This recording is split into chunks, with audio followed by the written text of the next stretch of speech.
ಹೇಳಿದ್ದಾರೆ, ಜನಾರ್ದನ್ ರೆಡ್ಡಿ ಮನೆ ಮೇಲೆ ಏನು ಗಲಭೆ ಆಗಿದನೋ, ಮನೆಗೆ ದೂರಿ ಏನು ದಾಂಧಲೆ ಮಾಡಿದ್ರು, ಎಲ್ಲಿ ತನಕ ನ್ಯಾಯವನ್ನು ಸಿಗಲ್ಲನೋ ಅಲ್ಲಿ ತನಕ ಈ ಹೋರಾಟವನ್ನು ಕೈ ಬಿಡೋ ಪ್ರಶ್ನೆ ಇಲ್ಲ. ನಾವು ಭಾರತೀಯ ಜನತಾ ಪಾರ್ಟಿಯಿಂದ ತೀವ್ರವಾಗಿ ಖಂಡಿಸುವಂತ ಕೆಲಸ, ಮುಂದಿನ ದಿನಗಳಿಗೂ ಹೋರಾಟವನ್ನು ಮಾಡುವಂತ ಕೆಲಸ.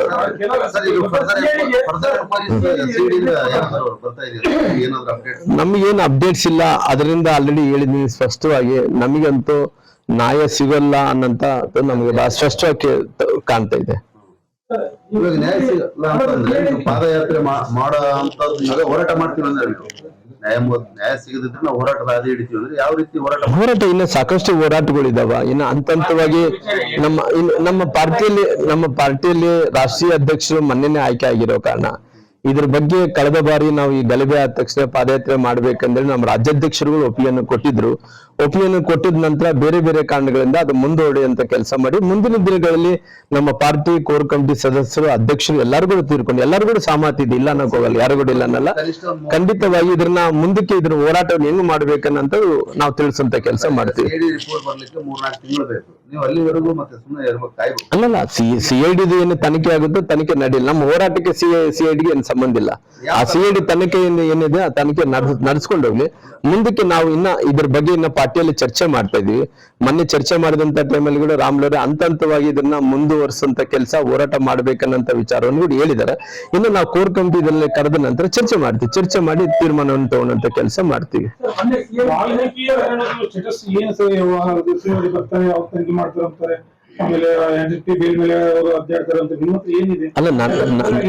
ಅಲ್ಲ, ನನ್ನ ಹತ್ರ ಇರುವಂತ ಮಾಹಿತಿ ಪ್ರಕಾರ ಮುಖ್ಯಮಂತ್ರಿಗಳು 187 ಕೋಟಿ ರೂಪಾಯಿ ಭ್ರಷ್ಟಾಚಾರ ಆಗಿದೆ ಆ ನಿಗಮದಲ್ಲಿ ಅಂತ ಹೇಳಿದ್ವಿ. ಹೇಳಿದ ನಂತರ ಸಾಕಷ್ಟು ಇಲಾಖೆಯಲ್ಲೂ ಕೂಡ ಭ್ರಷ್ಟಾಚಾರ ಆಗಿದೆ. ಅವತ್ತು ಮುಖ್ಯಮಂತ್ರಿಗಳು ಎಲ್ಲೆಲ್ಲಿ ಭ್ರಷ್ಟಾಚಾರ ಆಗಿದೆ ಅನ್ನಂತ ವಿಚಾರದ ಬಗ್ಗೆ ಅವ್ರು ಮುಖ್ಯಮಂತ್ರಿಗಳು ನೋಡಿ ನಂತರ ಮುಖ್ಯಮಂತ್ರಿಗಳು ಸ್ಪಷ್ಟನೆ ಕೊಟ್ಟಿಲ್ಲ. ಮುಖ್ಯಮಂತ್ರಿಗಳು ಏನು ಸ್ಪಷ್ಟನೆ ಕೊಟ್ಟರು, 187 ಕೋಟಿ ಭ್ರಷ್ಟಾಚಾರ ಆಗಿಲ್ಲ, ಆಗಿರೋದು 87 ಕೋಟಿಯನ್ನ ಅಂದ್ರು. ಆ 87 ಕೋಟಿ ಆದಂತ ಇಲ್ಲಿ ತನಕ ಆಗಿದೆ, ಒಂದು ನಯಾ ಪೈಸೆ ಕೂಡ ಆ ನಿಗಮಕ್ಕೆ ವಾಪಸ್ ತಿರುಗಿ ಕಟ್ಟಿಲ್ಲ. ಅದು ಯಾರು ಜವಾಬ್ದಾರಿ? ಸರ್ಕಾರ ಜವಾಬ್ದಾರಿ ತಗೊಂತದನ್ನು ಇಲ್ಲಿದೆ ಭ್ರಷ್ಟಾಚಾರ ಮಾಡಿದಂತ ಮಂತ್ರಿಗಳು ಜವಾಬ್ದಾರಿ ತಗೊಂತಾರೆ ಅನ್ನೋದು ನೋಡ್ಬೇಕಾಗಿದೆ. ಅದಕ್ಕೋಸ್ಕರವಾಗಿ ಇಲ್ಲಿ ತನಕ ಇದೆ, ಯಾವುದೇ ಮಕ್ಕಳಿಗೆ ಸ್ಕಾಲರ್ಶಿಪ್ ಸಿಗ್ತಾ ಇಲ್ಲ, ಉನ್ನತ ಶಿಕ್ಷಣ ಹೋಗ್ಬೇಕಂದ್ರೆ ಅವ್ರಿಗೆ ಯಾವುದೇ ರೀತಿಯ ಪ್ರೋತ್ಸಾಹನ ಸಿಗ್ತಾ ಇಲ್ಲ. ಯಾರನ್ನ ಮಕ್ಕಳು ಇವತ್ತು ಸ್ವಯಂ ಇದರಿಂದ ಏನನ್ನ ಟಮ್ಗಳು ತಗೋಬೇಕು, ಅವು ಏನನ್ನ ಮೂಲಭೂತ ಸೌಕರ್ಯಗಳು ಸಿಗ್ಬೇಕಂದ್ರೆ ಯಾವ್ದುಗಳು ಸಿಗ್ತಾ ಇಲ್ಲ ಅನ್ನಂತ ವಿಚಾರವನ್ನು ಕೂಡ ಉಲ್ಲೇಖನ ಮಾಡುವಂತ ಕೆಲಸ ಮಾಡಿದ್ದೀನಿ.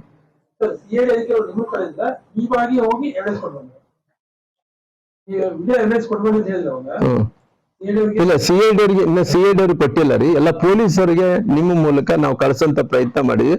ನಮಗೇನು ಅಫಿಷಿಯಲ್ ಆಗಿ ಇಲ್ಲಿ ತನಕ ಇದೆ, ನಾವು ಪೊಲೀಸರಿಗೆ ಕೊಟ್ಟಿಲ್ಲ, CID ಕೂಡ ಕೊಟ್ಟಿಲ್ಲ ರೀ ಇಲ್ಲಿ ತನಕ ಆಗಿದೆ. ನಾವು ಅಫಿಷಿಯಲ್ ಆಗಿ ಕೇಳಿದ್ರೆ ಎಲ್ಲಾ ದಾಖಲಾತಿಗಳನ್ನು ಕೊಡಕ್ ಸಿದ್ಧ ಇದೆ. ಇಲ್ಲಿ ತನಕ ಯಾವುದೇ CID ಇಲ್ಲ, ಇಲ್ಲಿ ತನಕ CID ಅವ್ರಿಗೆ ಅಂತ ಅಲ್ಲ, ಇಲ್ಲ, ನಾವು ಎಲ್ಲವನ್ನು ಕೂಡ ನಿಮ್ಮ ಮೂಲಕ ನಾವೇನು ನಮ್ಮ ಹತ್ರ ನಮ್ಮ ಏನಿತ್ತು ಅದೆಲ್ಲ ಕೂಡ ಮುಡಿಸುವಂತ ಕೆಲಸ. ಇಲ್ಲಿ ತನಕ ಯಾವ್ದು ಎವಿಡೆನ್ಸ್ ಕಲೆಕ್ಟ್ ಮಾಡಿಲ್ಲ ಸರ್. ಇಲ್ಲ, ನಾವು ನಮ್ಮ ಕಡೆ ಇರುವಂತದ್ದು ಎಲ್ಲ ಕೂಡ ದಾಖಲಾತಿಗಳನ್ನ ಬಹಿರಂಗ ಇದೆ, ಪಬ್ಲಿಕ್ ಡೊಮೇನ್ದಲ್ಲಿದೆ, ಎಲ್ಲವನ್ನು ನೋಡ್ಕೋಬಹುದು ಅಂತ ಹೇಳಿದ್ದೀನಿ. CID ಕೊಟ್ಟಿದ್ದೀವಿ ಅಂತ ನೀವು ಹೇಳ್ತಾ ಇದ್ರಿ, ಜನಾರ್ದನ್ CID ಅಲ್ಲ, ನಾವು ಪೊಲೀಸರಿಗೆ ಏನೇನಿತ್ತು ಮೊನ್ನೆ ನಡೆದಂತ ಗಲಭೆ ವಿಚಾರ ಎಲ್ಲಾ ವಿಚಾರವನ್ನು ಅವ್ರಿಗೆ ಮುಗಿಸಂತ ಕೆಲಸ ಮಾಡಿ CID ತನಿಖೆ ಆಗಿದೆ. ಇವತ್ತು ಎಲ್ಲಾ ಗಲಭೆಯನ್ನು ಮುಗಿದ ನಂತರ ಮುಖ್ಯಮಂತ್ರಿಗಳ ಆದೇಶ ಮೇರೆಗೆ CID ಆಗಿದೆ. CID ಆದ ನಂತರ ನಮ್ಗೆ ಸಮಾಧಾನ ಇಲ್ಲ, CID ವಿಚಾರ ಹೇಳಿದಂತ ನಮ್ ದಾಖಲಾತಿಯಿಂದ ಪೊಲೀಸರು ಕೊಟ್ಟಿವಿ, ಇನ್ನು CID ಕೊಟ್ಟಿಲ್ಲ, ನಮ್ಮ ಹತ್ರ ಕೇಳಿಲ್ಲ, ನಮ್ಗೆ ಯಾವ್ದು ನೋಟಿಸ್ ಕೊಟ್ಟಿಲ್ಲ. ನೋಟಿಸ್ ಕೊಟ್ಟ ನಂತರ ನಮ್ಮ ಹತ್ರ ಕೇಳಿದಂತ ಟೈಮ್ ನಾವು ಕೊಡಂತ ಕೆಲಸ ಮಾಡ್ತೀವಿ.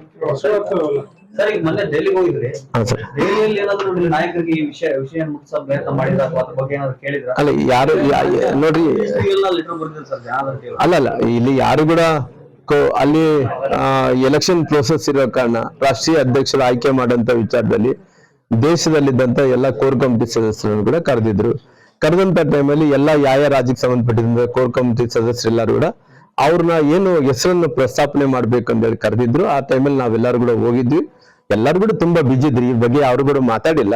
ನಾನು ಇನ್ನೊಂದ್ಸಲ ಸಮಯ ತಗೊಂಡೋಗಿ ಗೃಹ ಮಂತ್ರಿಗಳ ಹತ್ರ ಮತ್ತೆ ಸಂಬಂಧಪಟ್ಟಿದ್ದಂತ ಹಿರಿಯ ನಾಯಕರಿಗೆ ಎಲ್ಲರೂ ಕೂಡ ನಾನು ಈ ವಿಚಾರದ ಬಗ್ಗೆ ತಿಳಿಸುವಂತ ಕೆಲಸ ಮಾಡ್ತೀನಿ. ಈಗ ಪ್ರೈಮಾ ಫೇಸಿ ಪ್ರೂವ್ ಆಗಿದೆ, 4 ಗನ್‌ಮನ್ ಅರೆಸ್ಟ್ ಮಾಡಿದ್ದಾರೆ. ಇಷ್ಟು ನೀವು